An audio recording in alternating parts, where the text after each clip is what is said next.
Amém? Abra comigo a sua Bíblia em Filipenses capítulo 3.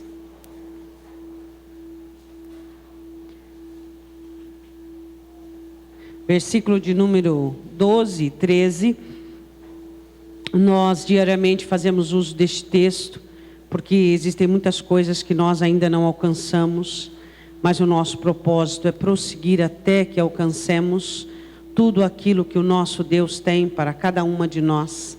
Esse é o nosso objetivo íntimo e mais profundo das nossas almas, a nossa libertação. Amém? Filipenses capítulo 3, versículo de número 12, 13 e 14. Todas acharam? Não que já tenha alcançado, ou que seja perfeito, mas prossigo para alcançar aquilo para o que fui também preso por Cristo Jesus. Irmãos, quanto a mim, não eu julgo que eu já tenha alcançado, mas uma coisa faço é que, esquecendo-me das coisas que atrás ficam e avançando para que estão diante de mim, prossigo para o alvo pelo prêmio da soberana vocação de Deus em Cristo Jesus.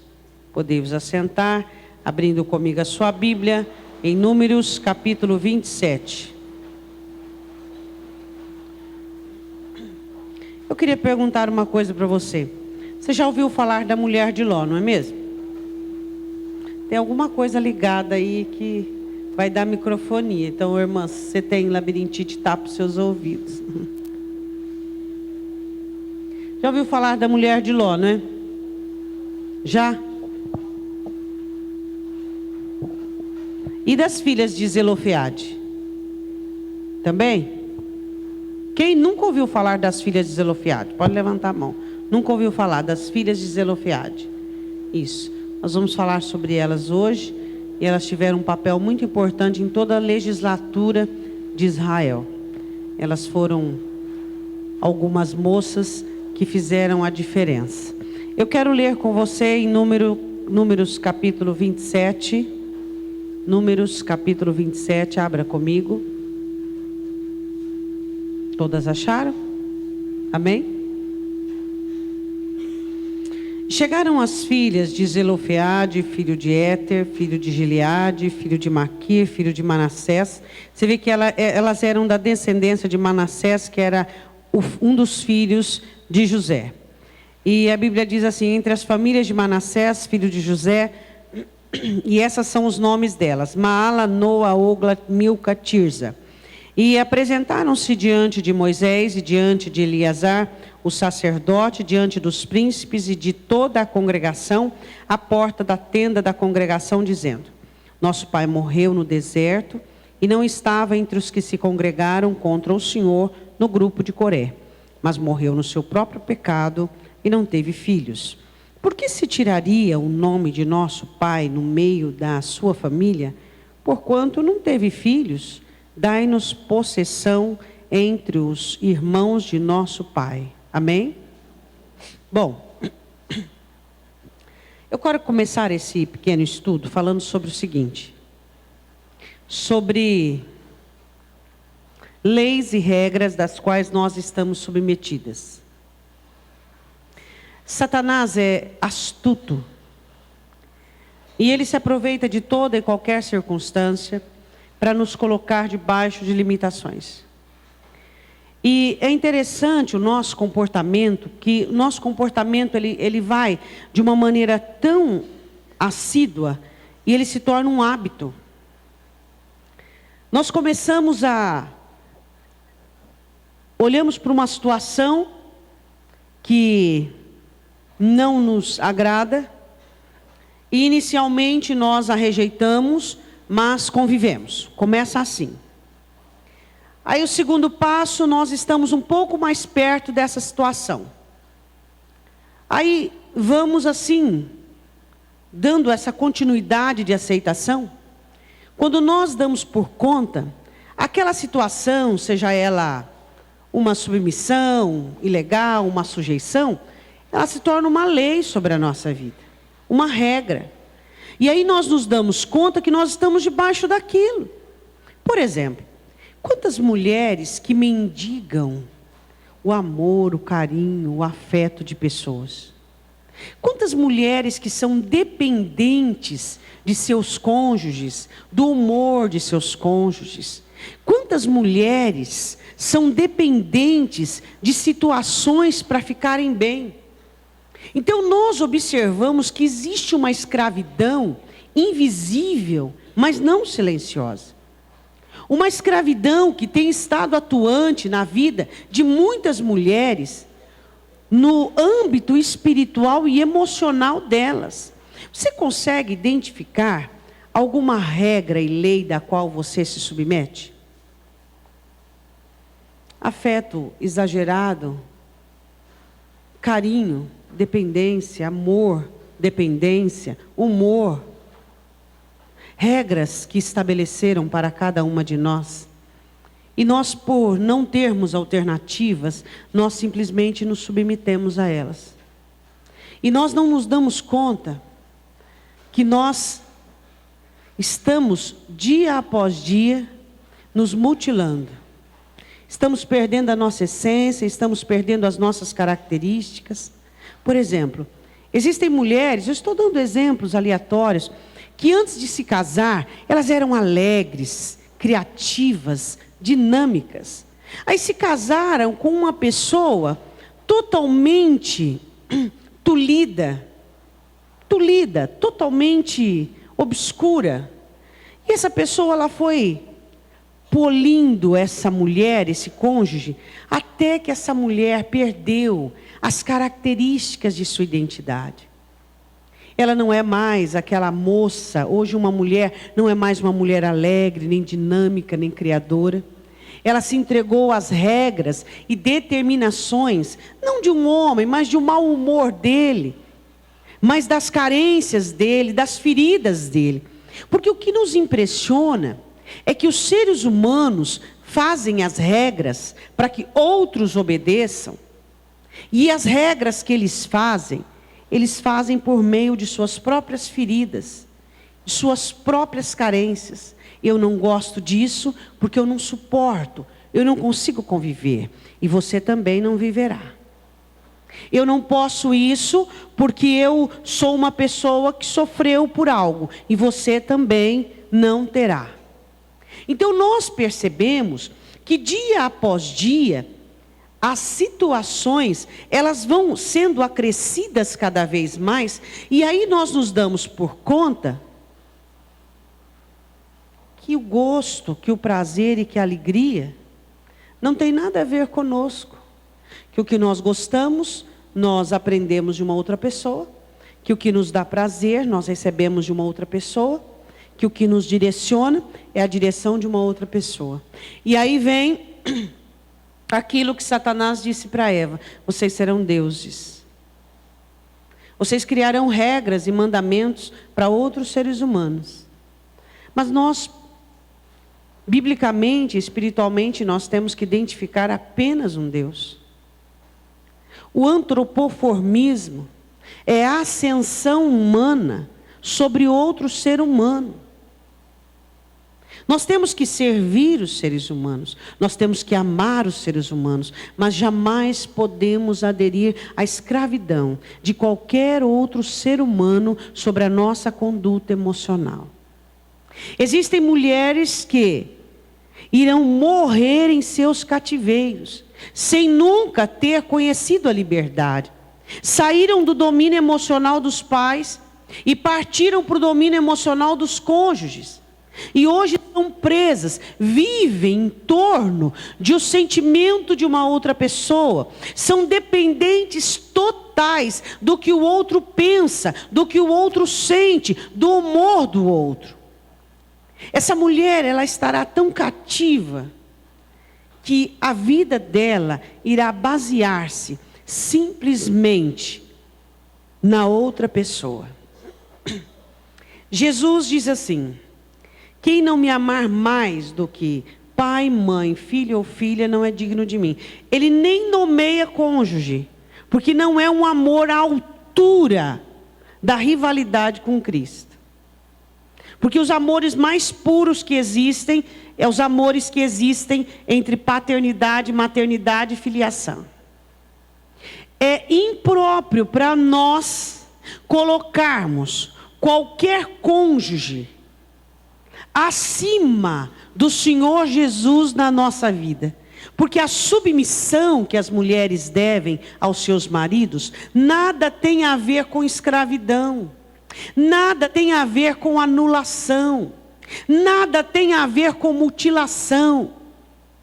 Você olha para a Escritura e você vê mulheres se destacando e seus maridos no anonimato. Por exemplo, o ministério de Jesus, ele era sustentado pelas mulheres ricas da época. A igreja primitiva era sustentada pelas mulheres abonadas da época. Mas onde estava a maioria de seus maridos? Elas entenderam que suas vidas espirituais tinham que ter uma partida e um destino. A mulher sempre foi notoriedade na igreja, sempre. Enquanto a mulher era notória na igreja, enquanto a mulher, ela tinha sua individualidade espiritual, enquanto a mulher tinha sua individualidade emocional, onde ela colocava em Cristo, onde ela dependia de Cristo, onde Cristo para ela era tudo e acima de todos, a igreja era mais saudável, a igreja tinha mais dons, mais obras. Mas quando iniciou aquela suposta doutrina que Cristo tem que salvar toda a sua família, a mulher voltou-se, os olhos de Cristo tirou e voltou-se à família. A igreja começou a perder. As mulheres começaram a ficar abatidas. As mulheres começaram a ficar doentes, porque elas começaram a ficar expostas às agressões dos seus cônjuges. Não conseguindo compreender que buscar em primeiro lugar o reino dos céus e o seu cônjuge, de acordo com a minha vontade, virá aos meus pés. Elas esqueceram, porque foram lideradas por outros homens que subiam os púlpitos. Quando as mulheres, elas tinham governo sobre sua vida emocional, quando elas tinham domínio sobre sua vida emocional, e em Cristo, elas se curavam. Em Cristo, elas se libertavam. A igreja era bem mais saudável. Hoje, a igreja está muito doente. Porque as mulheres cultuam o Senhor para que seus maridos sejam bons para elas e elas vivam uma vida confortável. Hoje, as mulheres se enfraqueceram. Consequentemente, a igreja enfraqueceu. O que você me diz disso? E os homens, pastora? Os homens estão aí. Vai tentar fazer um grupo de intercessão masculino na igreja. Os homens gostam de falar de futebol, de contar conversinha, de falar de conversa de como é que chama essas mensagens, essas coisas engraçadas que vem no... Isso, eles gostam disso aí. Muitas mulheres também gostam. Mas por quê? Por que os homens estão como estão? Por culpa das mulheres. Paulo diz, a mulher santificada santifica o marido. Aí a mulher quer que o marido se disponha, que ele faça. Eu não estou generalizando. Existem maridos que são muito mais comprometidos com o reino do que as mulheres. Mas as mulheres se voltaram para os maridos e os maridos se voltaram para as frivolidades. E aí? Aí o reino de Deus está complexo, de uma maneira complexa. Por quê? Porque as mulheres não conseguem entender que é Jesus quem vai converter, trabalhar e fazer. E elas precisam ter um envolvimento estreitado com o seu Senhor. Elas precisam dedicar-se emocional. Pergunta hoje quais são as mulheres, se você pudesse ter uma lupa sobrenatural e enxergar o amor das mulheres. A igreja no século passado, as mulheres amavam a Cristo mais que qualquer pessoa. Hoje não. Hoje as mulheres colocam os filhos em primeiro lugar, o marido em primeiro lugar, o trabalho em primeiro lugar. Por isso que a igreja está sofrendo. A igreja não tem dons, a igreja não tem Espírito Santo, a igreja não tem. Por quê? Porque as mulheres que acendiam o fogo da igreja, que buscavam o Espírito Santo, que fazia com que a coisa funcionasse, elas voltaram para os seus maridos com uma estratégia satânica. Busque Deus pela sua família, busque Deus pela sua família, busque Deus. Isso aconteceu mais ou menos há uns 50 anos atrás, que a coisa vem vindo, depois que foi a prosperidade. Aí deu no que deu. Você acha que realmente Deus negaria alguma coisa para uma mulher que busca o reino? Você acha que alguma obra faltaria no lar de uma mulher dedicada, consagrada, que ora, que busca e que se envolve com o reino de Deus? Deus não deve a ninguém, Deus não fica devendo para ninguém. Mas as mulheres resolveram se comprometer com seus assuntos pessoais.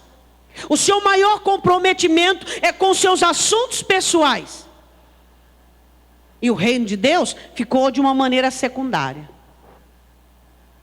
E não é isso que você vê na Escritura. E não é isso que você vê na palavra de Deus.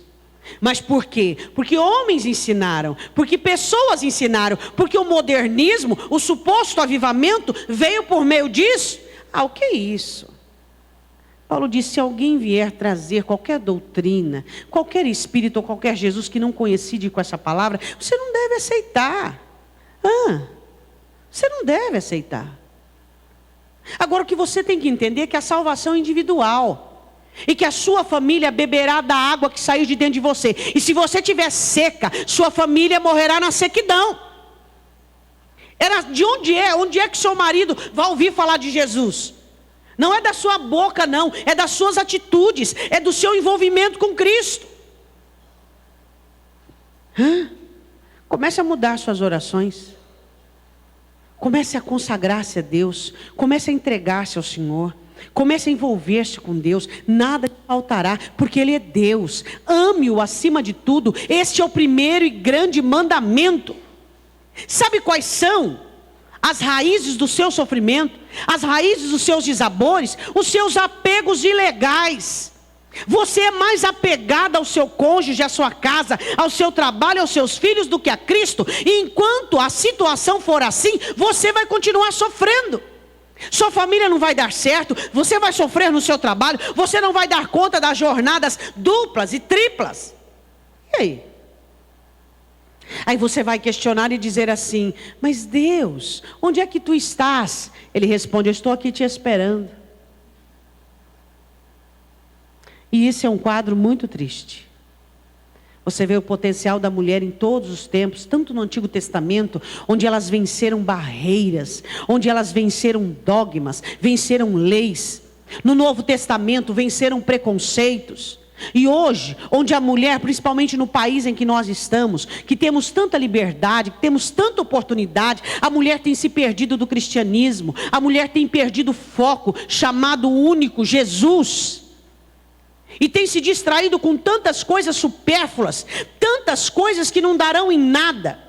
E aí você olha na igreja, você vê mulheres frustradas, mulheres sofredoras, mulheres cansadas. Por quê? Porque Cristo não é o alvo.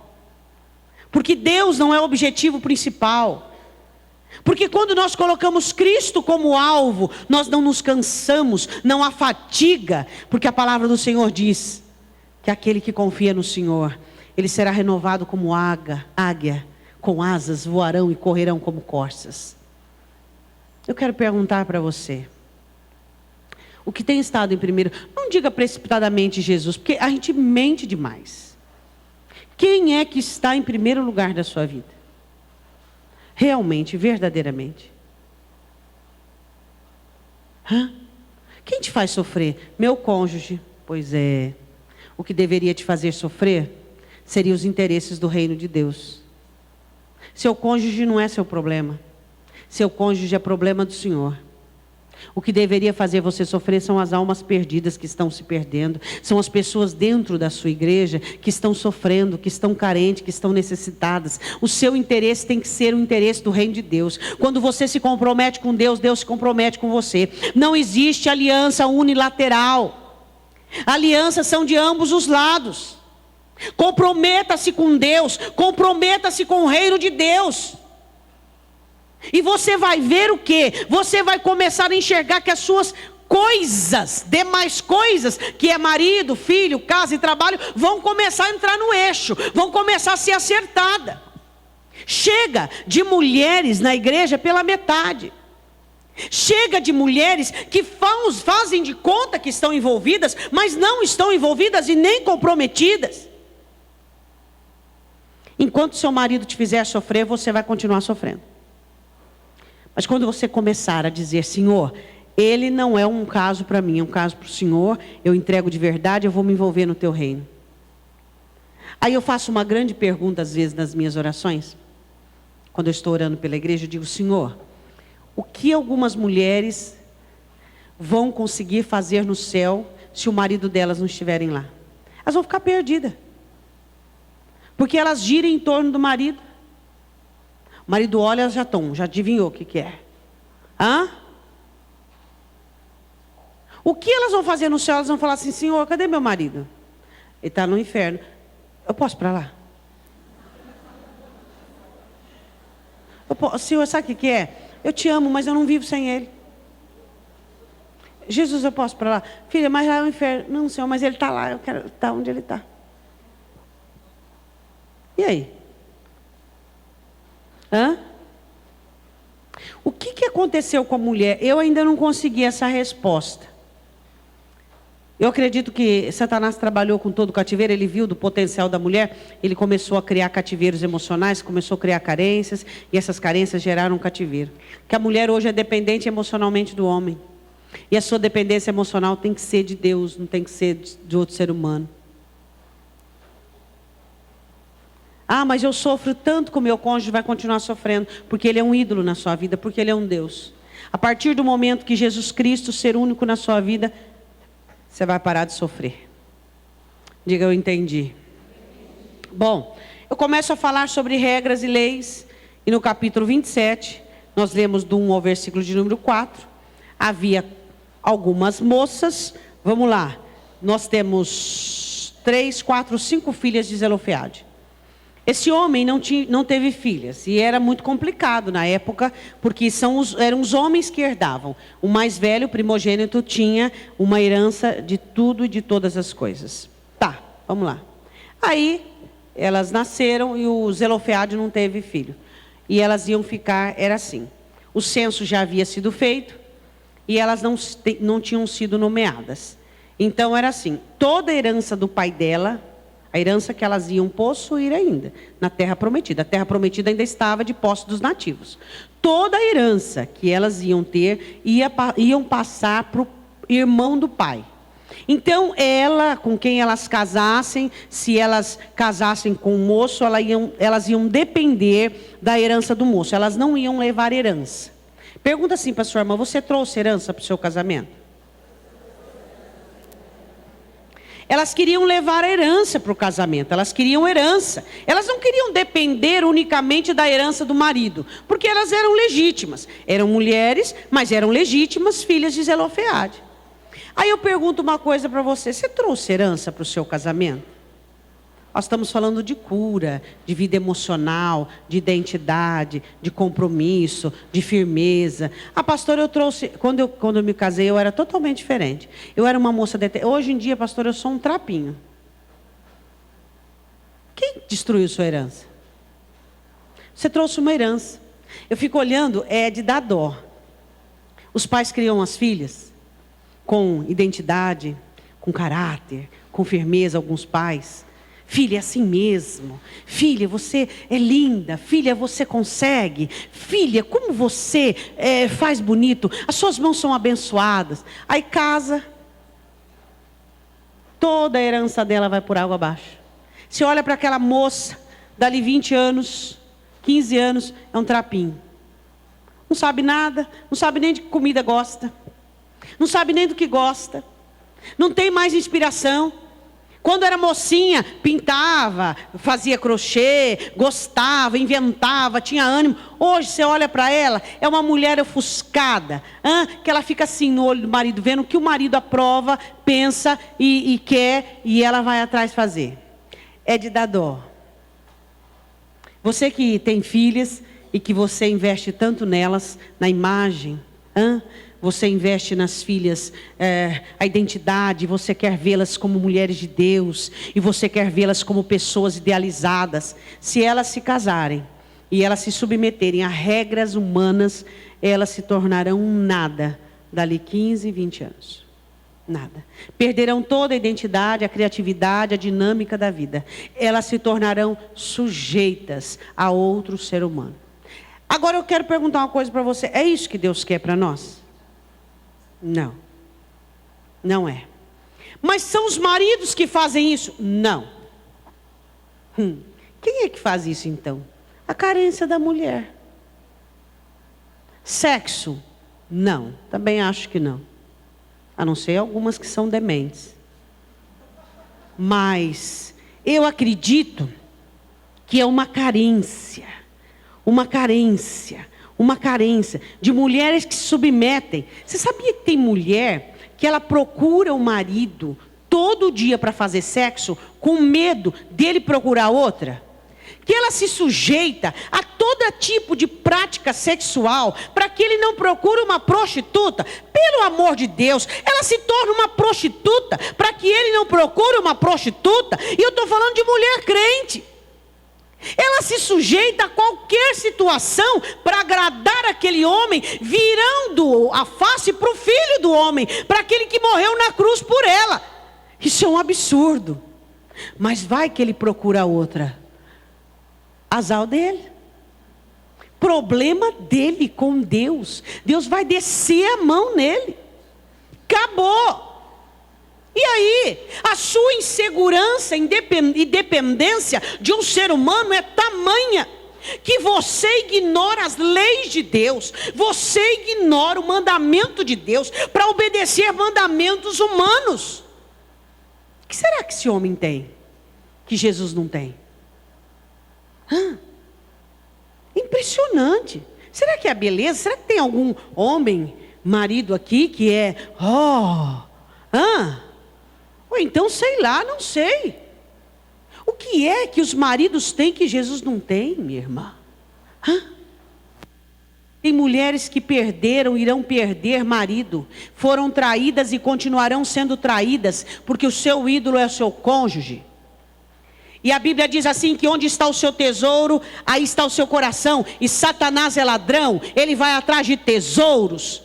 E se você coloca em seu marido toda a sua dependência, toda a sua carência, é ali que Satanás vai mexer. Se você se submeteu à personalidade, ao humor dele, Satanás vai continuar, ele nunca vai se converter, porque Satanás sabe que por meio da personalidade dele, é duas tacadas numa só. Ele usa aquele homem, continua aquela personalidade maligna, humana, natural, para escravizar você, serva de Deus. E aí, minha irmã, vai. E aí o reino de Deus inicia um cativeiro e aí vai. Só sujeição. Só sujeição. Aí você olha para a cara das mulheres, aquela aparência de santidade, mas aquilo tudo é escravidão. Aquela escravidão, aquela escravidão. Gira em torno. Eu fico impressionado com isso. Existem coisas no reino de Deus que me impressionam. Menininhas que se casam, que quando eram solteiras, se envolviam com o reino de Deus, serviam, casou, pronto. O que foi? Foi o sexo? O que foi? O que é? Vocês terão que dar conta diante de Deus da liberdade que Ele lhes proporcionou. Você sabia que cada palavra que eu digo, que você diz, você terá que dar conta que dirá a liberdade que Cristo comprou para você na cruz. Qual liberdade, pastora? A liberdade de ser você mesma. A liberdade de ter a sua dinâmica pessoal. A liberdade de ter a sua independência emocional. A liberdade de amar, de adorar, de ser feliz. Porque Cristo comprou para você a felicidade lá na cruz. E você é triste porque tem o quê? Um desconvertido do seu lado que finge que é crente. E você deixa se manipular por ele. E aí você vai chegar no céu e você vai dizer assim, mas Jesus, aí ele vai falar, mas Jesus nada. Mas Jesus nada. Por quê? Porque a liberdade que Cristo comprou para mim é única. É única. É única. Você deve ser submissa ao seu marido, mas não deve ser demente, não deve ser escravo emocional. Sua vida não deve girar em torno dele. Você, pelo contrário, deve ser uma bênção na vida dele. Você deve ser os olhos quando ele está cego. Você deve ser os pés quando ele não consegue caminhar. Ajudador é isso. Mas não, amém, amém. Bem, não é assim. A palavra do Senhor, eu orei e é assim. Orou. Também você vai falar que orou. De repente, quando não tem vida espiritual, ele não vai dar crédito a você mesmo. Você é uma vassala dele. Como é que ele vai acreditar a você uma direção da família?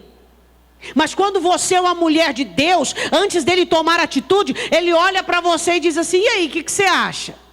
Aí você abre a boca e fala. Seu marido seria muito mais abençoado se Jesus fosse o centro da sua vida. Seu lar seria muito mais abençoado se Jesus fosse o centro da sua vida. Você iria trazer direção, você iria trazer força, você ia resistir. Quando ele estivesse na direção de uma situação, e aquela direção era uma direção errada, você iria bater os joelhos no chão, Deus ia falar contigo, e o Senhor ia te dar condições de mudar aquela situação. Maridos precisam de mulheres convertidas. Qualquer tipo de marido. Aí eu quero que você pergunte assim para a sua irmãzinha que está ao seu lado, o que você vai fazer no céu sem a sua família? Porque lá você não vai ter marido, você não vai ter filho, você não vai ter nada. E aí, o que você vai fazer lá? Eu não sei, pastor, não tem nenhuma pia para me lavar louça, não tem nenhuma máquina de lavar. Eu lavo as roupas dos anjos.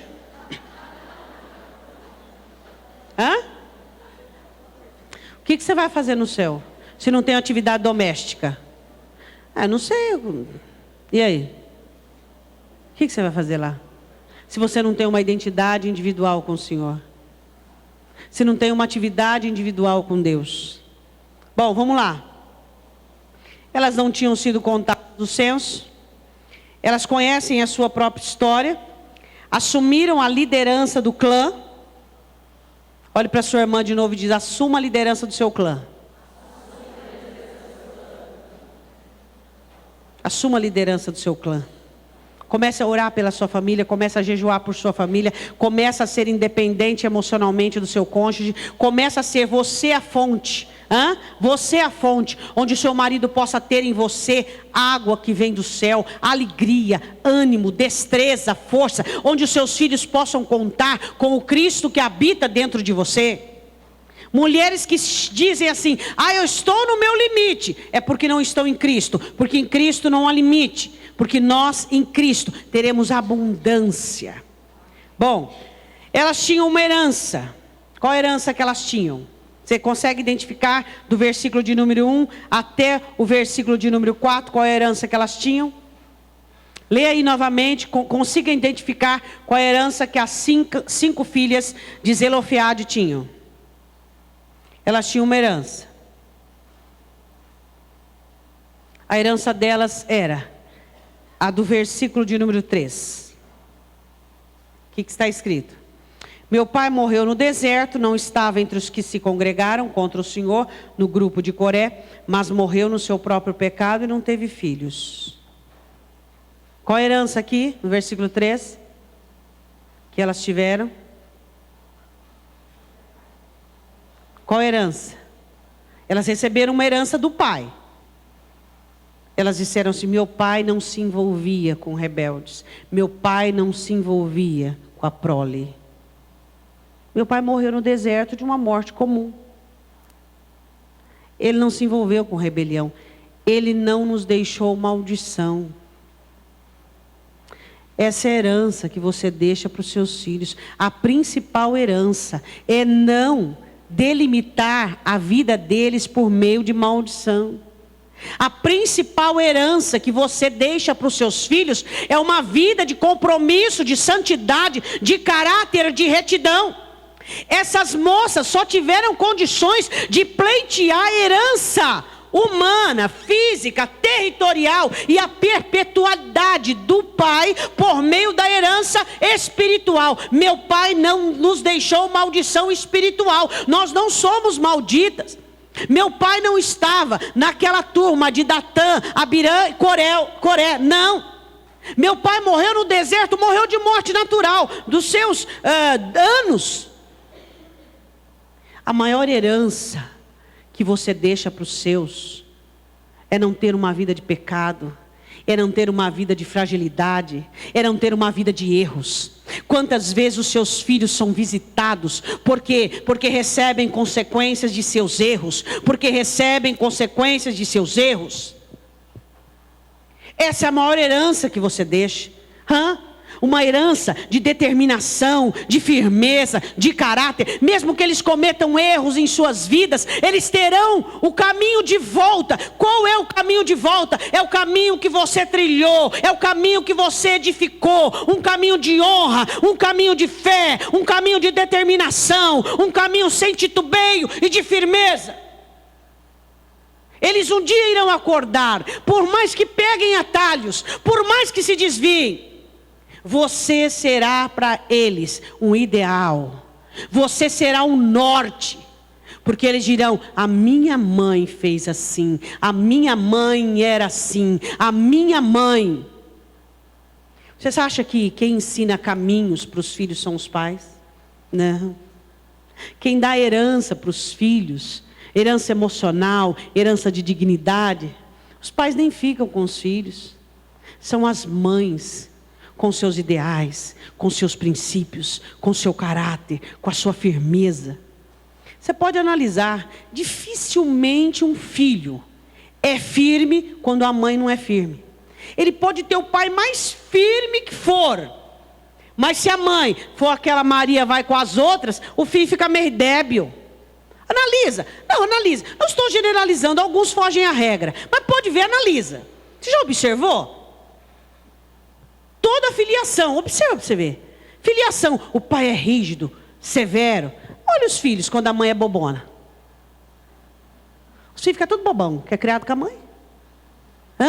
Tem medo do pai. Olha, tem medo do pai. Tudo bobão. Por quê? Porque não encontram na mãe determinação, firmeza, uma mãe arrojada, uma mãe firme, uma mãe que sabe o que quer, uma mãe que tem definição, corajosa, que é líder daquele clã, é líder daquela família emocionalmente. Mas olha para a mãe, cada hora ela está de um jeito, cada hora ela pensa de uma maneira. Olha lá, a mãe está com depressão, outra hora a mãe está triste, outra hora a mãe... o que é isso?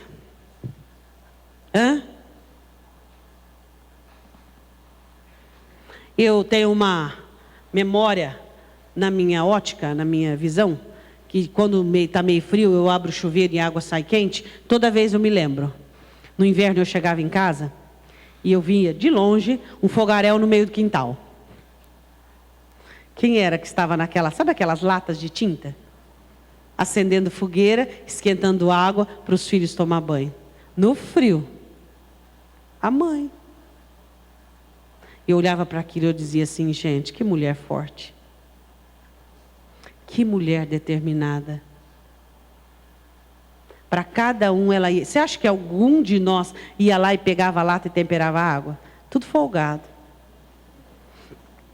Ela ia, temperava a água e punha no balde dentro do banheiro. Acabava ela ia, porque não tinha chuveiro quente. Por causa da energia elétrica, economia. Todo inverno. Começava o inverno, você via ela amontoando. No fim do verão, começando o inverno, já amontoava os toquinhos dela. No canto. E aí você via aquela fogueira de longe. E aí eu olho para ela hoje, que vai fazer 77 anos. E tem dia que ela tem mais ânimo que eu. Esses dias eu fiquei doente, ela... Anima, filha! Anima, filha. Tem gente que precisa de ser. Anima, filha. Mãe, eu estou animada, não estou boa. Não, anima, sai dessa cama, anima. E eu olho para ela e eu digo: Deus, que legado que eu tenho. Que legado que eu tenho. Que legado. E quando você tem uma mãe forte, determinada, que enfrenta a vida sem maximização, sabe? Que enfrenta a vida com naturalidade. Você olha e fala, oh, se ela, que cursou até o 2º grau, 2º ano de grupo, mas o que essa mulher tem, meu Deus? O que essa mulher tem? Aí você olha para ela, ela tem Deus. Só isso que ela tem. Você tem que ter Deus, é só o que você tem que ter. Eu tenho que ter Deus. Seus filhos precisam de uma mãe forte. Seu marido precisa de uma mulher forte. O reino de Deus precisa de mulheres fortes. De mulheres que saiam envoltas dos umbigos dos maridos e dos filhos e resolvam ter uma jornada particular, ter uma vida singular. Não deixe maldição para os seus. Seja curada, seja uma mulher curada, seja uma mulher firme, seja uma mulher que faça valer a vida, valer a pena. Essas mulheres, elas tinham uma liderança visionária. Elas disseram assim no versículo de número 4, por que se tiraria o nome do meu pai? Por quê? Por que o nome do meu pai não vai perpetuar? Por que não vai dar? Não pode. Meu pai precisa de legado e de herança em Israel. Liderança visionária é aquela pessoa, aquela mulher que ela não vê o agora, ela vê o adiante. Perspectivas, nós dissemos a primeiro dia que perspectivas devem ser baseadas em fatos. Agora nós dizemos que as perspectivas devem ser baseadas em direitos. Se você tem direito, você tem perspectiva. Se você tem direito, você pode ter sonhos. Se você tem direito, você pode almejar, ousar. As perspectivas minhas e suas, os sonhos, os ideais, os alvos, devem ser baseados nos nossos direitos. E Cristo comprou para mim e para você os direitos na cruz do Calvário. Diga amém. O porquê as coisas estão como estão. Você tem a resposta? Então olhe para sua irmã e diz assim, você tem falhado. Você pode não ter produzido as coisas, mas elas só estão como estão porque você não está fazendo nada. Deus deu a incumbência para a mulher, para encontrar soluções e para fazer a coisa acontecer. Quando ele olha para o homem, ele diz assim, não está bom essa situação. Aí ele olha, cria a mulher, ele diz, agora sim. Agora ele consegue. Ele cria a mulher e coloca a mulher perto do homem. Ele diz, agora sim, você pode não ter provocado as coisas para estar. Só que você pode mudá-las. O porquê as coisas estão como estão? Porque você está na inércia. Porque você não está fazendo nada. Porque se nós começarmos a fazer, se nós começarmos a orar, se nós começarmos a jejuar, se nós começarmos a mudar as nossas atitudes, as coisas irão mudar. Porque você fica esperando que seu marido tome iniciativa? Vai esperar sentada ou deitada, porque a coisa vai ficar cada vez mais feia. Ela vê a longo prazo. Diga amém. Você vê a longo prazo lá adiante? É fácil. Você sabe como é que você vê? Como é que vai ser o ano que vem? Nós não somos adivinhas, mas nós temos direção. Você não está fazendo nada de diferente? Então o seu ano que vem vai ser igual ou pior que esse. Não precisa ser nenhum adivinho para saber. Você está fazendo algo novo? Você está abrindo seu coração? Você está buscando de Deus? Deus me dá coisa nova. Deus, eu quero melhorar, eu quero mudar. Então o ano que vem vai ser melhor do que esse. É assim que funciona. Essa é a regra da vida. Seja bem-vindo à vida. Ela entendeu que devia fazer para mudar a situação. O que ela devia fazer? Ela tinha que ficar reclamando com as comadres, com a companheira, com o líder do clã, o irmão do pai dela? Não. Ela tinha que ir em Moisés, Eleazar, o sacerdote e os príncipes. Ela tinha que falar com a liderança. Adianta você ficar lastimando, reclamando, murmurando da sua sorte, reclamando que o seu casamento não vai bem, que a sua vida não está boa, que o seu... Não adianta você querer ficar cobrando, você querer ficar... Não, você vai tornar-se rixosa e ainda vai entrar em maldição. Você tem que falar com quem resolve o seu problema. Diga o nome de quem resolve o seu problema. É ele que resolve o seu problema. Ela entendeu o que devia fazer para mudar a situação. Ela não estava contente com a situação, então ela entendeu o que ela tinha que fazer. Para mudar, ela tinha que fazer alguma coisa. Próximo, ela discerne o processo e as pessoas necessárias para alcançar o alvo. Essas 5 moças eram inteligentes, principalmente a mais velha, né? Mala. Ela nasceu doentinha, Mala. Como é que eu sei? Os judeus tinham o hábito de caracterizar o nome de seus filhos por algum acontecimento. E Malá em hebraico significa doente, doentinha. Então ela nasceu doentinha, achou que nem ia vingar e vingou. Mas era doente só quando criança. Quando cresceu ficou esperta. A questão é o seguinte, você tem que discernir o processo que você vai aderir. Administrar o caminho que você vai esquematizar para conseguir o que você quer. Você está brigando com o seu marido já faz quantos anos, discutindo com ele, criticando, sendo sargentona há quanto tempo? Funcionou? Não. Pelo amor de Deus. Irmão, nós temos debilidade, mas burra nós não pode ser não, hein?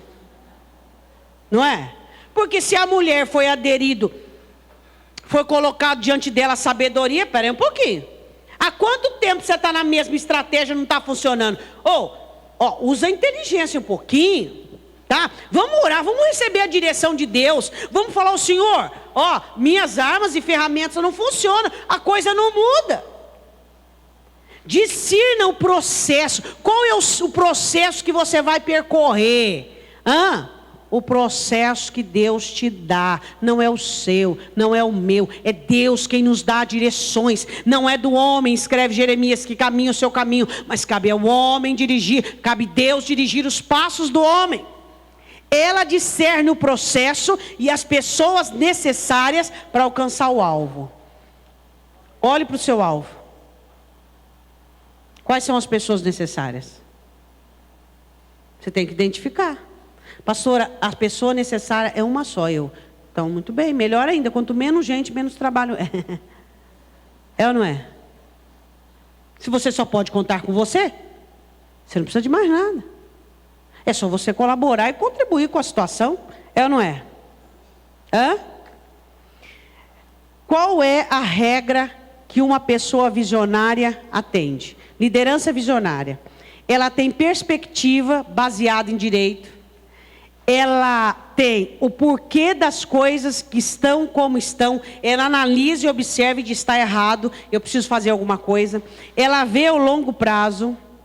Ela entende o que devia fazer para mudar a situação. Ela discerne o processo e as pessoas necessárias para alcançar o alvo. Diz assim para sua irmã, você é visionária?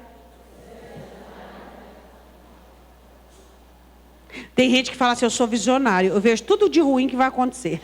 Aí você já é negativo, meu irmão. Você já tem urucubaca, tem uma coisa de você, entendeu? Tem gente que fala, eu sou visionário, eu vejo tudo de ruim que vai acontecer. Sai de perto de mim. O que é alguém visionário?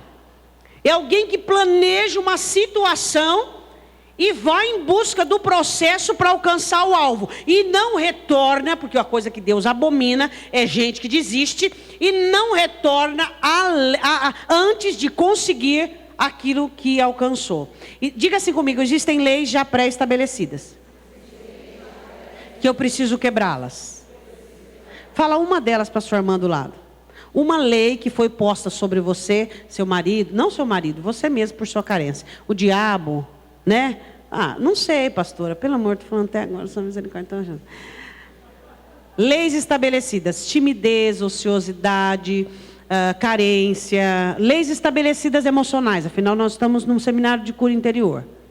Diga uma lei estabelecida sobre você que você falando, vai mudar em nome de Jesus, a coisa não vai ficar assim. Não vou ser mais escrava, nem sujeita disso, leis estabelecidas sobre a sua vida. E aí?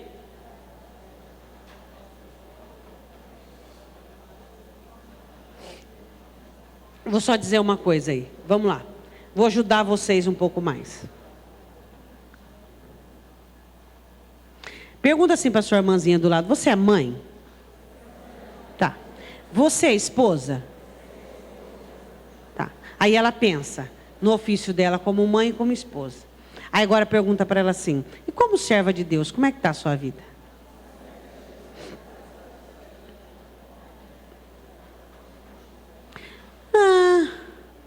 Eu tenho uma missão. Primeira missão que você recebeu é servir a Deus. E como serva de Deus, você fará todas as outras da melhor maneira que existe na face da terra. Existem leis que precisam ser quebradas. Como é que nós vamos quebrar? Como resistir às leis pré-estabelecidas? Primeiro, é o que você está fazendo aqui nesses 3 dias. Tire um tempo para compreender a situação. Deixe a situação trazer a devida indignação e planeje lidar com ela através de fatos. Entenda isso aí. Se você sair desse seminário só entendendo isso aí, minha irmã, ninguém te segura. Entenda a sua situação, primeiro plano. Entenda a sua situação. Deixa o Espírito Santo te mostrar. Receba a devida indignação. Por quê? Indignação é um perigo. Indignação é igual qualquer tipo de remédio. Você tomar a dosagem certa é boa. Se tomar menos não funciona. Se tomar mais, você entra em colapso. Indignação é igual remédio. Ela tem que ser na medida. Olhe para a sua situação e fique indignado o suficiente. Não acredito que faz 20 anos de casamento eu estou assim. Não acredito que faz 15 anos que eu sou mãe e eu estou assim. Não acredito que eu deixei ir embora tudo que Deus tinha me dado, a herança dos meus pais, tudo quem eu era. Eu não acredito que eu me tornei essa pessoa. Devido à indignação.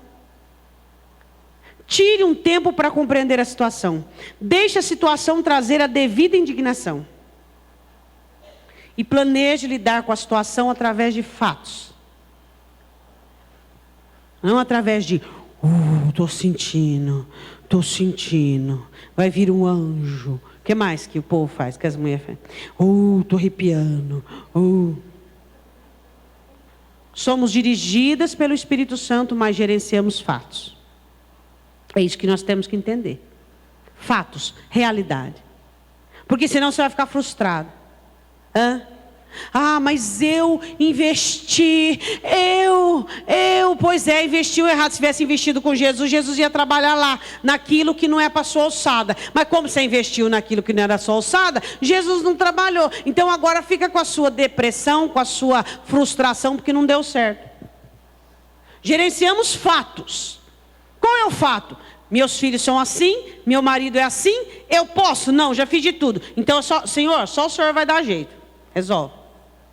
De verdade, não é aquela entrega utópica, não, que as mulheres, entreguei para o Senhor, continua sofrendo, continua da depressão, continua à mercê. Isso aí é mentira. Além de você estar mentindo, está com hipocrisia. Como resistir às leis pré-estabelecidas? Entenda isso aí. Agora explica para sua irmã isso aí, que isso aí você tem que entender.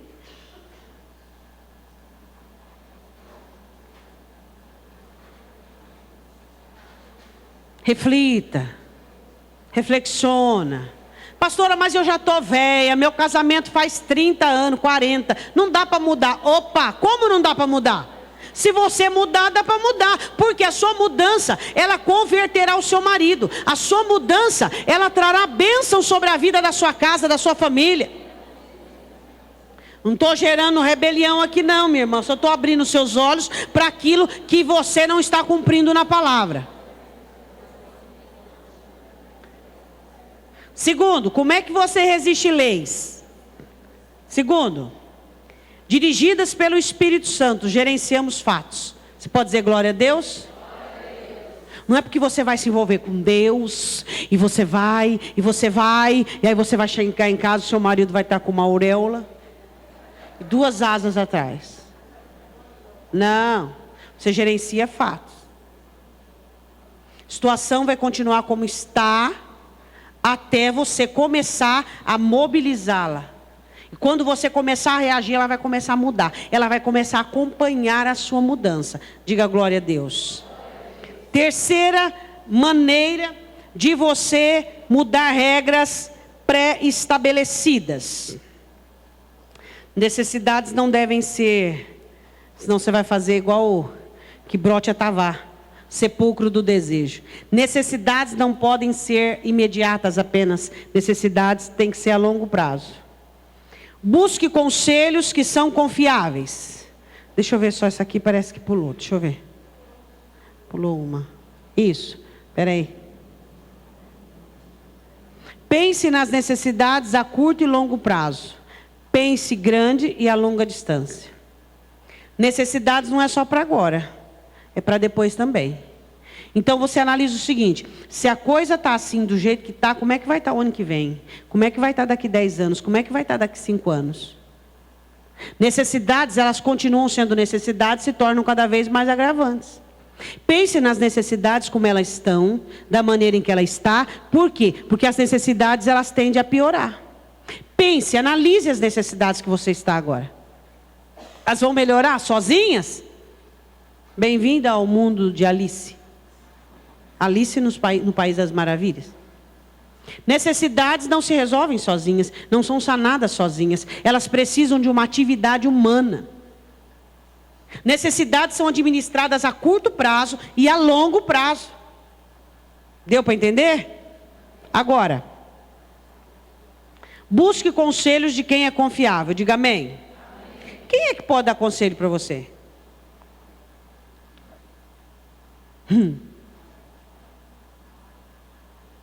Quem é? Quem se diz espiritual? Não, quem é? Quem frutifica? Quem é espiritual? Qual é a cara de uma pessoa espiritual? A cara dela mesma. Essa é a cara de uma pessoa espiritual. O espiritual, ele é o mais simples possível. Quem é espiritual? Quem frutifica? Quem ama, que tem gozo, amor, gozo, alegria, fé, mansidão, temperança, domínio próprio. Este é o fruto do Espírito. E pessoas espirituais que são pessoas dignas de você receber conselho. Conselhos devem ser dados por pessoas espirituais. Não há pessoas que se denominam espiritual. Quantas pessoas na Bíblia que se denominavam espiritual e que os conselhos delas surgiram a morte de outros. Pessoas espirituais que são passivas de te aconselhar. Busque conselhos de quem é confiável. Outra coisa. Às vezes você sai do seminário dizendo assim: agora me aguarde, porque agora a coisa vai mudar, a coisa vai ficar, a coisa vai acontecer.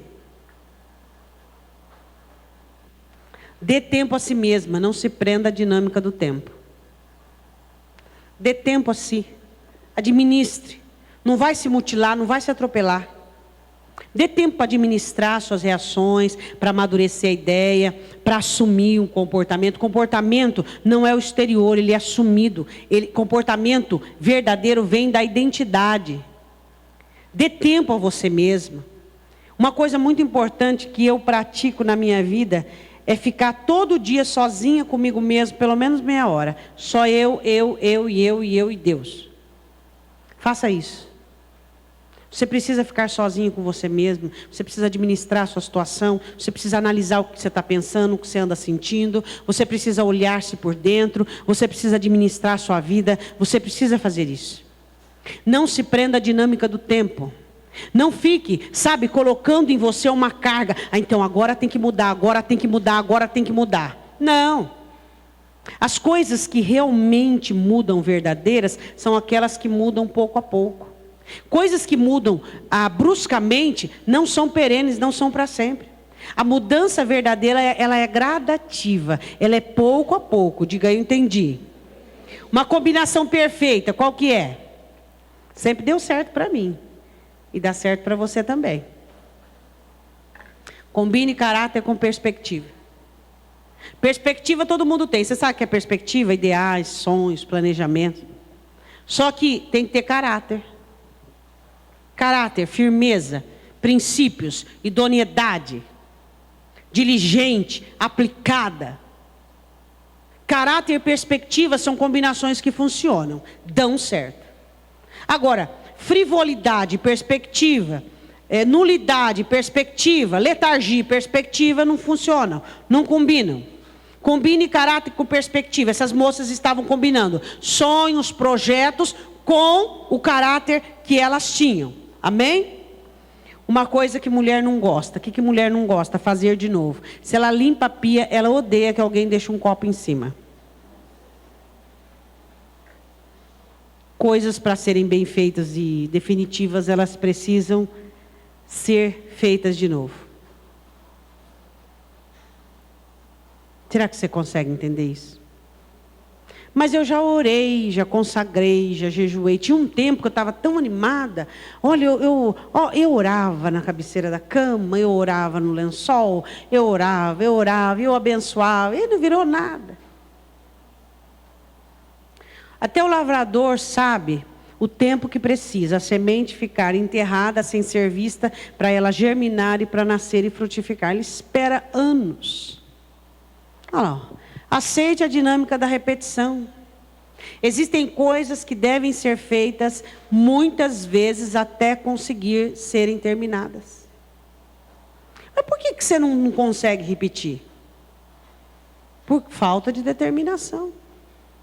Ah, já falei, eu já ensinei, não virou nada. Você já imaginou se Deus dissesse a mesma frase para você? Seria complicado. Eu já te ensinei, já falei, não virou nada, estou te abandonando. Você ia falar, não, Senhor, tenha misericórdia de mim. Deus aplica isso nas práticas e na obra dele, a dinâmica da repetição. Fala, até conseguir alguma coisa. Aceite a dinâmica da repetição. Só se melhora algo fazendo de novo.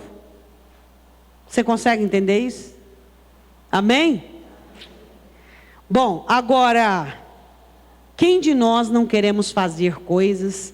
Quem de nós não queremos realizar coisas? Quem de nós não queremos alcançar coisas novas, inusitadas, boas e melhores? Só que não basta querer. Diga para sua irmã, não basta querer.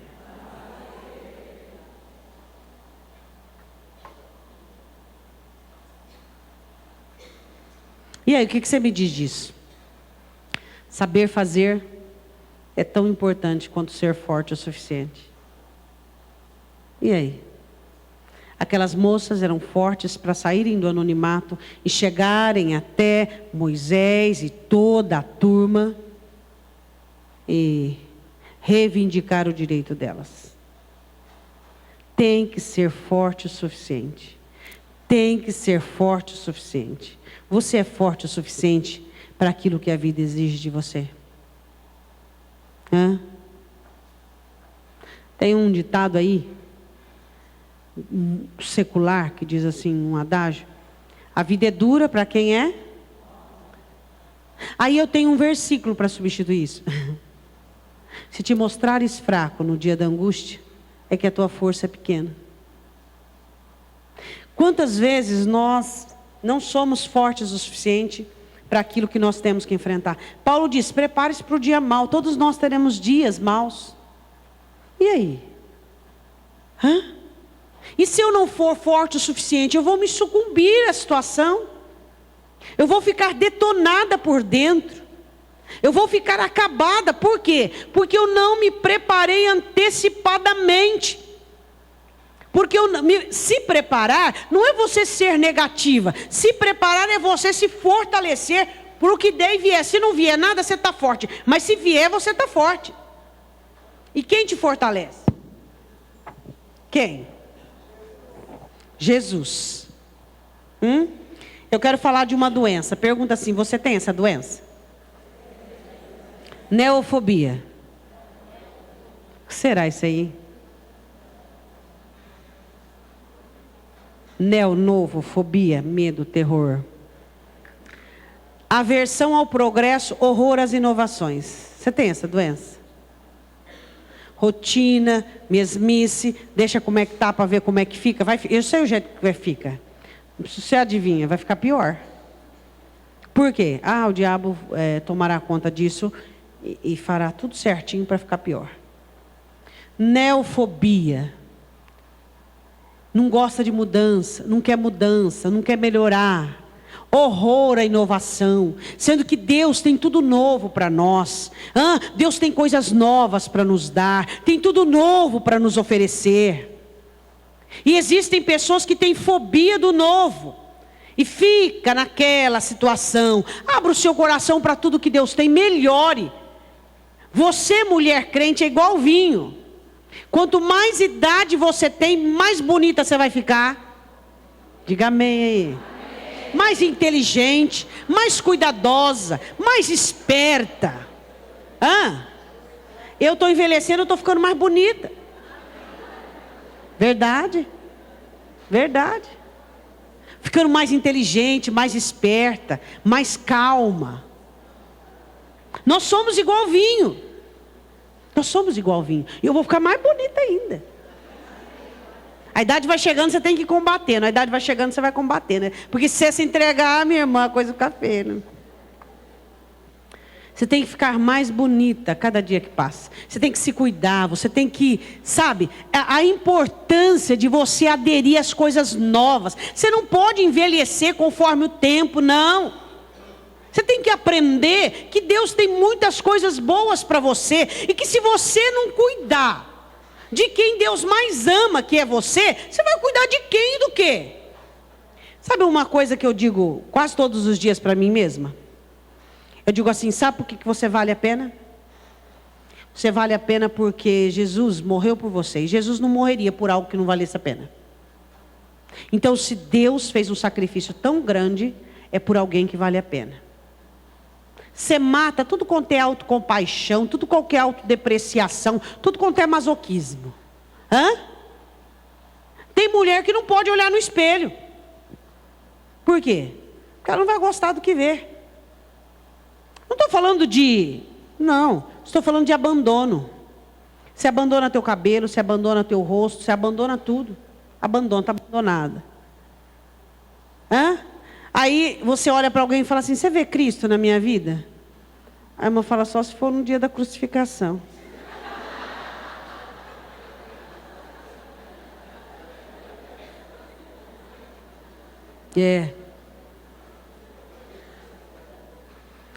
Nosso Cristo está glorificado.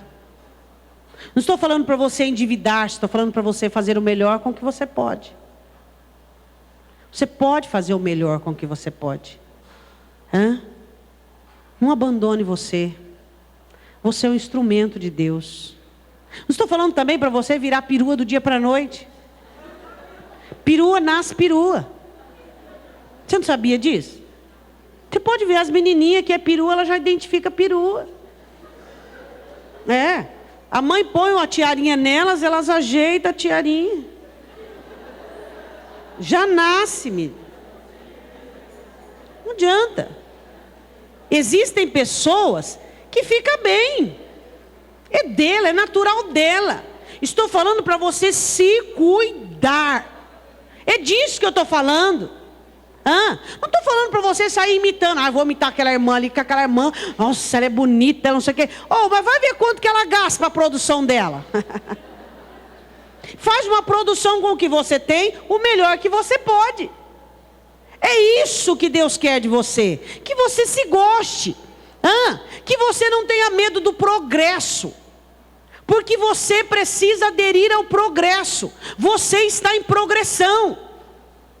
Você precisa estar mais bonita e gostar de você. Olhar para o espelho e gostar do que você vê. A importância de... Quem não gosta de si, não vai gostar de ninguém. Quem não cuida de si, não serve para cuidar de ninguém. É isso que você tem que entender. Nós precisamos entender isso. Não vou lavar a cabeça não. Vou fazer um birote e ninguém vê. No outro dia. Não vou lavar a cabeça de novo não. Eu faço um birote. O óleo está pingando. E aí? Você não vê? Eu não quero saber o que os outros veem. Você não vê? Você não gosta de um cabelo cheiroso? Eu gosto de chegar perto da minha filha, ela tem um cabelão comprido, eu gosto de cheirar o cabelo dela, sempre cheirosinho. E eu sempre peguei no pé, esse cabelo não está cheiroso. Cabelo de mulher tem que ser cheiroso. Cabelo de mulher, por ser comprido, ele fede. Cabelo de mulher tem que ser cheiroso. Aí aquele cabelo fedido. Aquela mulher que não cheira bem. E aí? Mas meu marido nem cheira. Eu não estou falando de marido, coisa nenhuma. Estou falando de você. Você não gosta de ser cheirosa? Você não gosta de ter um cabelo cheiroso, um cabelo limpinho, uma unha arrumadinha? Estou falando para você fazer a unha toda semana. Você não pode? Mas lixa. Dá uma empurradinha na cutícula. Limpa o pé. Ah, vou pôr o sapato fechado de novo, porque ninguém pode ver. Mas você não está vendo? Você não está vendo? Você não é o suficiente? Hã? Sabe, você não sabe, mas esse desleixo reflete na sua vida espiritual, na sua vida emocional. Esse desleixo está diretamente ligado com a sua vida espiritual, com a sua vida emocional. Você tem que se cuidar. Você tem que ter zelo. Uma vez eu estava com óculos há muitos anos atrás, eu enxergava tudo assim, com regras horizontais e verticais. De tanto risco que o óculos tinha. Aí um dia eu não ligava. O senhor falou para mim, filha, o que é isso? Eu falei, senhor, mas tá bom. Eu falei, filha, não precisa falar mais nada. Teu óculos não tem como limpar de tanto risco que tem. Hã? Tudo desleixo, tudo desleixo. Aí ela diz assim, eu sou uma ótima mãe, é tudo para os outros. Não, você é uma mãe negligente. Porque quando eles virem buscar algo de verdade em você, você não terá para oferecer. Você precisa cuidar-se. Você precisa ser a melhor que você pode, em todos os aspectos. Você precisa se amar. Porque se você não se amar, não tem como você amar ninguém. É disso que nós estamos falando. Abra o seu coração para melhorar. Abra o seu coração para o progresso. Abra o seu coração para as inovações que Deus tem para a sua vida. A importância de nós estarmos abertas para aquilo de melhor que Deus tem. Você se gosta? Que tal um corte de cabelo diferente? Que tal alguma coisa para melhorar o seu aspecto? Para você olhar no espelho e dizer, estou melhorando. Qual foi a última vez que você olhou no espelho e disse assim, olha como eu estou mais bonita? Isso está diretamente ligado com a sua conduta emocional e espiritual. Porque se você não se cuida por fora, você não se cuida por dentro. Pessoas abandonadas por fora estão literalmente abandonadas por dentro. Bom, neofobia, uma aversão ao progresso, uma aversão a coisas novas. Vamos falar dessa doença agora. Bom, você pode evitar responsabilidade, mas nunca a consequência. Você pode evitar ser responsável contigo mesma, com a sua vida, mas você nunca vai conseguir evitar a consequência. Consequência vai vir. Você não quer assumir seu lar, você não quer assumir seu clã, você não quer assumir diante de Deus, você não quer voltar-se para o Senhor, você não quer entregar sua vida, você não quer envolver-se com o reino de Deus, mas a consequência, ela será inevitável. Você não conseguirá fugir dela. Bom, aquelas moças não tinham posição nenhuma em Israel. Elas eram as filhas de Zelofeade que ia ficar sem nenhuma herança. Mas é a posição que importa?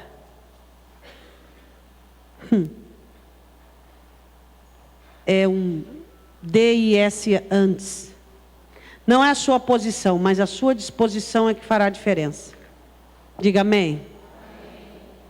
Às vezes você está no seu lar e você é uma mulher subjugada, você é uma mulher que não tem direitos, você é uma mulher que não tem vez. Não é a sua posição que importa, é a sua disposição. A partir de agora eu estou disposta a melhorar a minha família, eu estou disposta a orar por ela, a clamar por ela, a buscar a Deus por ela. É isso que eu quero na minha vida, é isso que eu busco para mim. Eu quero ter disposição. Não é posição, não é se alguém, não.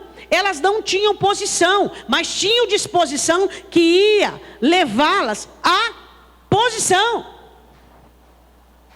Às vezes você se rotula e se sente como os outros te veem, como um nada. Meu marido não dá valor para mim, meus filhos não dão valor para mim, então eu sou um nada. Olha, quem dita o valor que você tem? Não é Jesus? Ou será que é alguém? Quem dita o quanto você vale? São seres humanos? Não, é o Senhor Jesus quem dita o quanto você vale. Não é a sua posição, não é aquilo que as pessoas dizem de você, de maneira nenhuma, de jeito nenhum. Agora, você quer sair à frente? Faça hoje o que alguém vai pensar em fazer amanhã. Faça hoje. Olha lá, ó. Faça hoje o que alguém pensará em fazer amanhã. Venha aderir à inovação, à renovação da sua vida. Faça algo novo na sua história. Faça algo novo na sua vida. Venha aderir à genialidade, ser criativa. Faça algo novo com tudo aquilo que Deus tem te dado. Melhore a sua casa. Não estou falando... Bem, dá o cartão que a pastora mandou melhorar a casa. Nada disso. Melhore a sua casa. O sofá está rasgado? Compra um tecido, não dá para reformar agora? Compra um tecido, uma manta, joga sobre. Economiza de algum lado para mandar reformar, até mandar reformar. Limpe a sua casa tem que ser limpa. A nossa casa reflete o estado do nosso coração. Mas não limpe a sua casa para alguém... o marido tem costume, né? Não tem? Bem, vem me ajudar. Mas ninguém vai vir aqui. Mas quem disse que eu limpo a casa para alguém? Quem disse que eu arrumo para alguém, arrumo para mim? Não é isso? O teu marido fala assim também? Bem, vem ajudar, mas ninguém vai vir aqui. Não, mas eu não faço isso para ninguém, eu estou fazendo para mim. Arrume a sua casa, cuide da sua casa. Cuide das suas coisas. Pega aquelas roupalhadas velhas, rasgadas, joga fora. Não dá para os outros, não. Não, que não serve para você, não serve para ninguém. Melhore as suas coisas. Faça algo de bom por você. Você fica esperando alguém fazer algo bom por você. Faça você mesma. Faça algo. Faça algo hoje. Faça algo por você agora. Eu quero dizer uma coisa para você. Os seus fundamentos irão determinar a sua estrutura. Olha essa figura. Seus fundamentos definirão todo o resto da sua estrutura. Metade da árvore no deserto, seca. Metade da árvore no meio do mar, verde. Eu queria perguntar, de que lado você está? Quais são os seus fundamentos? Quais são os seus fundamentos? Essa é a questão. O iceberg, ele tem uma medida para cima e 10 vezes mais para baixo. O que derruba os navios não é que estão em cima, é o que está embaixo. A sua estrutura é o que conta. É o seu fundamento é o que conta. É o que está abaixo é o que conta. Você precisa melhorar fundamentos. Você precisa melhorar a sua conduta, a sua disposição. É preciso ser melhorada. Seus fundamentos definirão todo o resto da sua estrutura. Quem aqui se preocupa com o futuro? Levante a mão.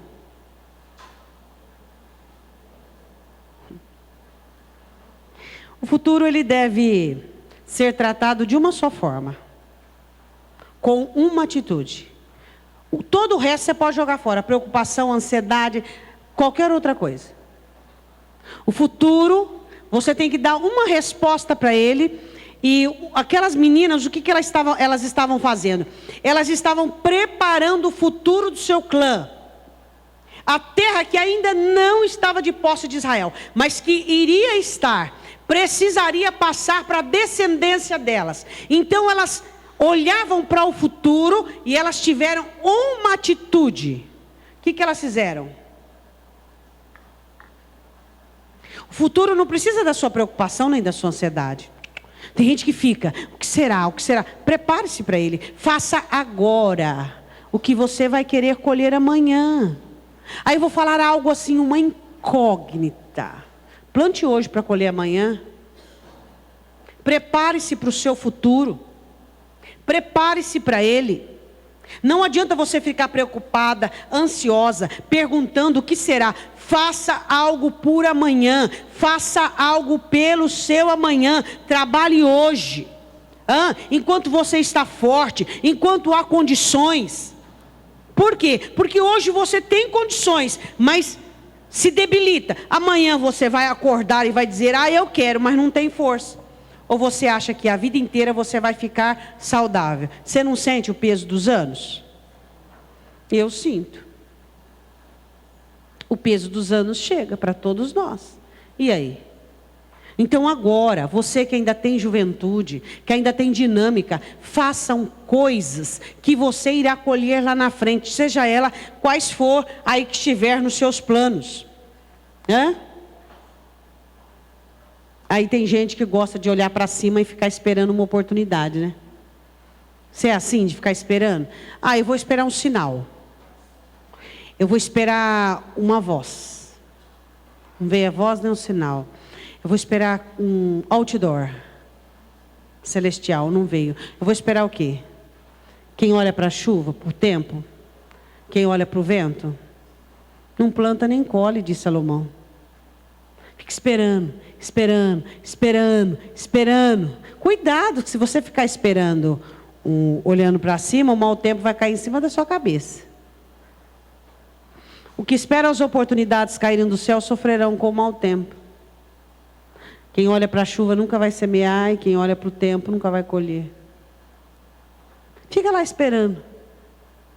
Minha mãe tinha uma frase, tinha uma palavra, morgano. Eu vou morgano, morgano. O que é morgano? Fica aí com os olhos estalados, parados. Fica lá esperando acontecer. Esperando o marido querer. Esperando mudar. Esperando o filho. Que nada. Eu não nasci grudado em ninguém. Você nasceu grudado em alguém? Eu também não.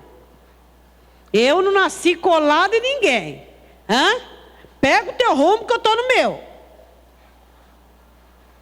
Vida espiritual individual, vida emocional individual. E de mim vão receber o que Cristo dá, porque de mim eu não tenho nada.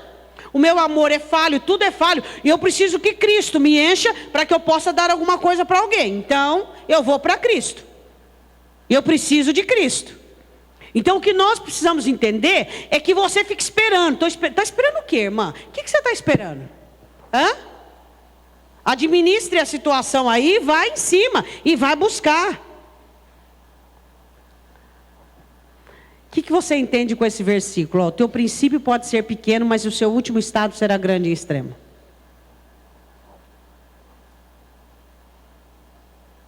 Mas eu sou pequena, meu marido nem olha para mim, ninguém dá atenção para mim, eu sou invisível. Não, você não é invisível, porque se você fosse invisível, o Senhor não tinha ido onde você estava, te trazido, te colocado, te aprumado na vida. Os grandes de hoje foram os pequenos de ontem. E é isso que você tem que entender. Você não se afunda na sua pequenez. Usa a sua pequenez para fazer valer a sua vida, para poder mudar a sua história. Diga amém. Diga glória a Deus. Diga filhas de Zelofeade. Agora vá comigo em Gênesis capítulo 19, para nós terminarmos. Gênesis 19. Quero falar um pouquinho sobre uma mulher. Mulher de Ló. É assim que ela é conhecida, não tem nem nome. Mulher de Ló. Durou tão pouco, 3 versículos. Acabou. Mulher de Ló. Ló vai para Sodoma e Gomorra junto com a sua família. E ali eles ficam. Ó de novo o retrovisor aqui, ó. De novo. Só uma olhadela lá atrás. Ela não, ela queria quis virar o pescoço. Se ela tivesse um retrovisor... Não, ela quis voltar-se. A Bíblia diz em Gênesis capítulo 19, versículo de número 15. E ao amanhecer os anjos apertaram com Ló, dizendo: levanta e toma tua mulher e tuas 2 filhas, que aqui estão, para que não pereças na justiça dessa cidade. Ele, porém, demorava-se. Aqueles homens... Tem gente que é letárgico, demora para resolver, demora para decidir, demora para mudar, demora para fazer, não é verdade? Quando uma coisa estiver muito embaraçada na sua vida, você precisa orar muito, muito mais para que você não se prenda aos embaraços. Pela mão de sua mulher e suas 2 filhas, sendo-lhe o Senhor misericordioso por causa da demora, e tiraram-no e o puseram-no fora da cidade. Você precisa entender uma coisa, que a cada minuto que você se demora no lugar em que não deveria estar, será mais uma cadeia que te prenderá onde você ficará. Olha que coisa séria. Existem pessoas que estão sendo minadas pela demora. Ela acha que o outro vai resolver a vida dela. Jesus resolveu sua vida. Fica dependendo do bom humor, da decisão. Um dia ele vai parar de trair. Um dia ele vai parar, não estou nem aí. Quero saber da minha vida, não é não? Você também quer saber da sua vida? Você não vai dar conta da vida de ninguém. Você vai dar conta da sua diante de Deus. É só da sua. Esse negócio de gemo. Gemo. Eu sou gemo com meu marido. Sou gemo. Você não é gemo com nada. Um dia a irmã chegou para mim e falou: pastor, eu sou gema com meu marido. Falei: gema de Clara? Ele é a Clara, você é a gema? O que é? Deus vai fritar os dois. Sou gema. Alma gema. O que é uma gema? Eu sou uma em Cristo. Não é? Uma em Cristo. Você é uma em Cristo. Você não é gema com nada. Que aí ele é a Clara, Deus frita os dois. Os dois fritam. Aí eu quero ver. O que você precisa entender: cada minuto que se demora no lugar em que não deve estar, será mais uma cadeia que te prenderá onde ficarás. Demora. Uma cadeia, vai cada minuto. Outra cadeia. Quando vê, nem se enxerga mais tanta cadeia que está. E Ló e a mulher demorando. Aí o Senhor diz assim no versículo de número 17: E aconteceu que, tirando-os para fora, disse: escapa-te por tua vida, não olhes para trás de ti, e não pares em toda esta campina. Escapa para lá o monte, para que não pereças. Esse seminário nós voltamos mais para a identidade, mas eu quero fazer outros seminários que falam de feridas, de situações mal resolvidas. Mas eu quero dar só uma pincelada e dizer o seguinte: existe uma regra na conversão que é: não olhe para trás. Não olhe para trás, não olhe para trás. Eu não sei o que você viveu lá atrás. Eu não sei o que aconteceu. Eu não sei o quanto você foi rejeitada, não foi amada, foi escanteada, foi violentada. Mas não olhe para trás. Há uma regra no reino de Deus: não olhe para trás. Deus determinou para a família de Ló: vocês não olhem para trás. Só que a mulher de Ló, ela tinha um problema. Como muitas, a Indiana Jones do caso, da situação. Elas mergulham em suas debilidades, em suas tarefas, em suas missões que nunca vão dar em nada. E a missão delas acaba determinando a sua morte. Esse pássaro aí está condenado. Ele não consegue voar. E ele não consegue viver na lama. Ele vai morrer.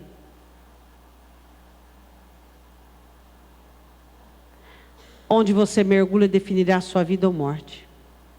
Jesus te chama para que você mergulhe nos rios do Espírito, para que você mergulhe, para que você entre a nado, para que você busque as profundezas de Deus. Mas quando você mergulha na lama de seus problemas, quando você mergulha na lama das suas incógnitas, das confusões emocionais de temperamento, porque teu temperamento e do seu marido não combinam, vocês são diferentes demais, e você mergulha naquilo e não vai para Cristo, você se sentencia a essa situação aí, ó. E aí vai. Mulheres que mergulham na própria vida, na própria cadeia, na própria situação. É isso que você quer para você? Esse pássaro está condenado. Ele não consegue voar. Por quê? Porque ele está com as penas totalmente dominadas pela lama. E ele não foi feito igual um hipopótamo, para viver na lama. Mas como o mergulho dele foi na lama, ele errou o alvo, de certo foi pegar algum pássaro, algum peixe, e aí foi. Olha para essa imagem de novo. Você não pode sentenciar a sua vida. Você tem que ter escolha. Você tem que ter escolha. A mulher de Ló recebe uma ordem de não olhar para trás. Ela olha para trás ou não? Por quê? Não conseguiu. Existe uma situação assim muito, não digo injusta, mas muito comum. Quando você está bem, tudo bem, você lida com o seu melhor. Sabe o dia que você vai lidar com o seu pior? O dia que você vai lidar com a sua personalidade deformada, o dia que você vai lidar com o seu humor falido, o dia que você vai lidar com os seus complexos, o dia que você vai lidar com tudo. Sabe quando vai ser o dia? Os piores dias da sua vida vão ser os dias que vai levantar de dentro de você tudo de ruim. Não é injusto isso? Os piores dias da sua vida vão atrair o pior de você. Isso é uma regra da vida, isso aí você não foge. Sabe por que a mulher de Ló olhou para trás? Porque estava dentro dela. Molde-se, melhora-se, pois será nos momentos mais críticos e impróprios que terá que lidar contigo mesma. Lidar ali não é lidar, é lidar, conviver. Dá para você entender isso? Aquele dia, ela não podia olhar para trás, mas ela estava mergulhada em Sodoma e Gomorra, não tinha jeito. A ordem foi do anjo, não olhe para trás, mas ela não conseguiu. Quando você estiver sofrendo por abandono, por falta de compreensão, será neste dia que o pior de você vai aparecer. Será neste dia que você terá que lidar com as mazelas que você não cuidou, com as misérias que você não foi curada. Vão ser assim nesses dias. E aí o seu quadro vai ficar muito complicado. O seu quadro vai ficar muito difícil. E nós precisamos nos levantar. E nós precisamos melhorar agora, nesse momento. Porque dias difíceis, piores virão. E aí? Ou você acha que você já viveu tudo de pior que tinha que viver? Não, nem eu. Às vezes nós dizemos assim, eu acho que tudo que eu já passei, você tem que se melhorar, você tem que se cuidar por dentro. Você tem que se curar. Você tem que se libertar. Você tem que moldar-se, que curar-se, que melhorar para você mesma. Porque nos momentos críticos e impróprios, naquele momento que você não vai poder fraquejar, naquele momento que você não vai poder titubear, naquele momento que você não vai poder olhar para trás, é ali que você vai falir a sua vida, é ali que você vai promover a sua destruição. É ali. No momento em que você mais vai precisar de ti mesma, no momento em que você mais vai precisar contar com você mesma, será nesse momento em que tudo que você negligenciou de dentro de você vai sair à tona, vai vir à tona e vai boicotear sua vida, vai abortar seus sonhos.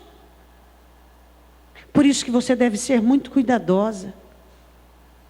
E olhar para suas mazelas, e olhar para suas misérias, e olhar para suas debilidades e tratá-las com cuidado, que elas merecem ser tratadas. Você precisa identificar onde é que você precisa mudar, onde é que você precisa melhorar.